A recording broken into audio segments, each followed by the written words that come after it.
In the late 70s, the police kidnapped my grandpa. They took him to the station, sat him barefoot on a chair over a wet metal sheet, and intermittently electrocuted his nuts for the next hour until they realized he wasn't involved with or knew anything about communists. Now, I've never cared for my grandpa, but his experience shows the absolute state of people's lives in just Argentina, let alone the rest of the continent, in the years of the Cold War fight for South America. There was a meeting on November 28, 1975, in Santiago de Chile. The document carried the signature of the intelligence and army officials of Chile, Bolivia, Paraguay, Uruguay, and Argentina. The invitation called for promotion of coordination and the establishing of something similar to what Interpol has in Paris, but dedicated to subversion. It was the formalization of what had been happening in those countries since less than a decade after the end of World War II. They agreed to share information amongst each other in order to fight the Red Menace coming from Europe. Operation Condor consisted of 3 phases. Phase 1 was about creating a database about guerrilla movements, political parties, trade unions, religious groups, and anybody else who could be considered an enemy. Phase 2 was simple: attack those enemies at a regional level. Phase 3 was, I'll just quote from the document, "The operation implicates the formation of special teams by members of it to undertake sanctions against terrorists or supporters of terrorist organizations. For example, if a terrorist or supporter coming from one of the countries that are part of the operation is located in a European country, a special team will be dispatched to find and follow him. Once this is done, a second team will be dispatched to undertake sanction. Special teams will be provided fake IDs and could be made up of individuals from any member of the operation." If it all sounds like a goddamn spy movie, it's because it was like a goddamn spy movie. It was on the morning of March 24th, 1976, that the memo echoed out of every radio and TV set across my country. The military board, made up of Jorge Rafael Videla from the Army, Emilio Eduardo Macera from the Navy, and Orlando Ramon Agosti from the Air Force, took power. The so-called process of national reorganization had begun, and with it, the Operation Condor. What, as the name indicates, was intended as a political, economical, social, and cultural reorganization of society became pure punishment. Under state of siege and martial law, the rights of privacy, free speech, and assembly were no more. They considered places of work and private residences as military objectives, removed the legislative and executive powers, removed federal, national, provincial, and judicial authorities, dismantled political parties and unions, intervened all media and press, forbade the right to strike, groups of more than 2 people couldn't stand on corners or ride cars, and instituted the capital punishment to anyone who fell out of line. For them, the model of industrialization put in place since the 40s, that was responsible for the development of the internal market and the working class, was artificial, sustained by a state too large to not collapse. Their economic policy was less state, more free market, what the United States imposed for Third World countries. Across the fog of tear gas was the other contender in this fight. The group known as Montoneros had been born at the beginning of the decade. For them, the Cuban Revolution, with whom they had close ties, was a model to be adapted to my country, the taking of the power by force and the establishment of a revolutionary state and its correspondent economic model, the communist one. They financed themselves through the kidnapping of those close to big-time Argentinian empresarios. Such was the case of both heirs of the holding Bunch and Born, resulting in a price of $60 million. Working from the shadows, they will fight a threefold popular war against the military board. Total, because it meant the complete destruction of the capitalist state and its army. National, because it meant the emancipation of the nation from foreign dominion and the vindication of the Argentinian people. And prolonged, because it meant facing an enemy that couldn't be defeated through direct combat, but through attrition.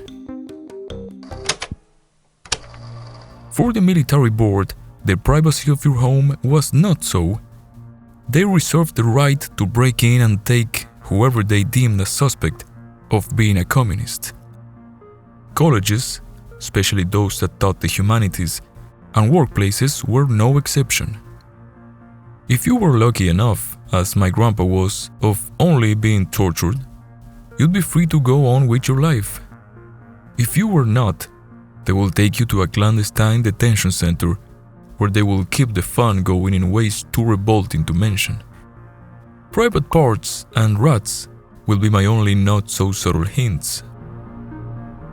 Men and women alike were kept as prisoners for months. If you were, let's say, a journalist, they will keep you working for them from the comforts of captivity, so you could write about how well things were going, and even allow you to periodically leave the center to keep the facade of freedom. Children were born in these detention centers and logically and mercifully taken away from their mothers, who were already condemned to be given to other families.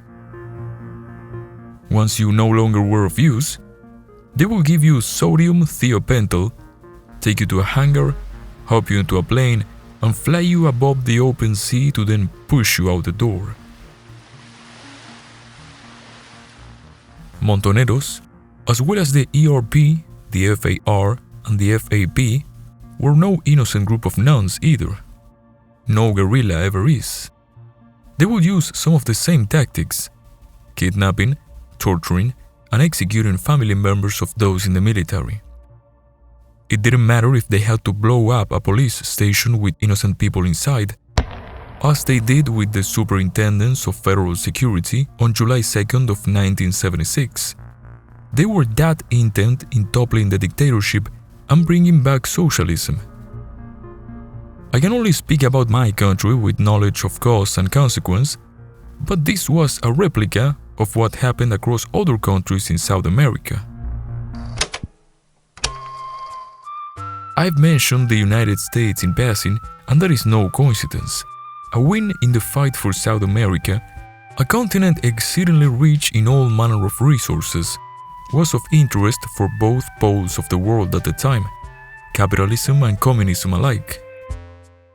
It's not like Manuel Contreras Sepúlveda, chief of the DINA, the National Direction of Chilean Intelligence, woke up one day and felt like calling upon his allies in a crusade against communism. From declassified documents about the Operation Condor and other sources, we know the US not only had knowledge about it from its inception, but also that it financed and supported every one of those countries' coups d'etat up until that point, fearing that the Cuban Revolution would replicate itself across their fief of interest. The CIA, under the National Security Doctrine, promoted the relationship of armed forces and intelligence agencies of all the countries who would later become members of the plan. It provided them with database technology that only they had at the time, allowing them to store a massive amount of pictures, microfilm, surveillance reports, psychological profiles, personal connection files, and history of possible political enemies. Condor Tel, the communication network they used, had its central station in a North American facility near the Panama Canal. It provided as well training to intelligence agents, such as how much electrical current a human body can take before it is too much, psychological warfare, bomb manufacturing in their Texas offices, and clean firearms that will be undetectable. Central figure amongst the brains behind the Operation Condor was US Secretary of State Henry Kissinger. He was the US incarnate, every time he met with and signed papers in favor of far-right dictators in my continent. After the victory of Salvador Allende, a socialist, in the general elections of Chile, he labeled this one of the most serious challenges ever faced in this hemisphere. In June of 1976, he personally congratulated Augusto Pinochet for having toppled Allende 3 years prior, which he deemed as a great service to the West.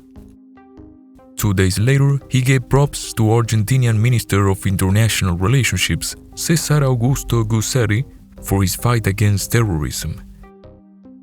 Even amidst accusations of breaching of human rights against Augusto Pinochet in Chile, Kissinger showed his support for the Argentinian military board. The International Monetary Fund approved a loan of $127 million 3 days after they took power, plus $50 million in military aid in April. In 1978, amidst those same accusations against the military board, Kissinger showed up at the FIFA World Cup and shook hands with Argentinian dictator Jorge Rafael Videla.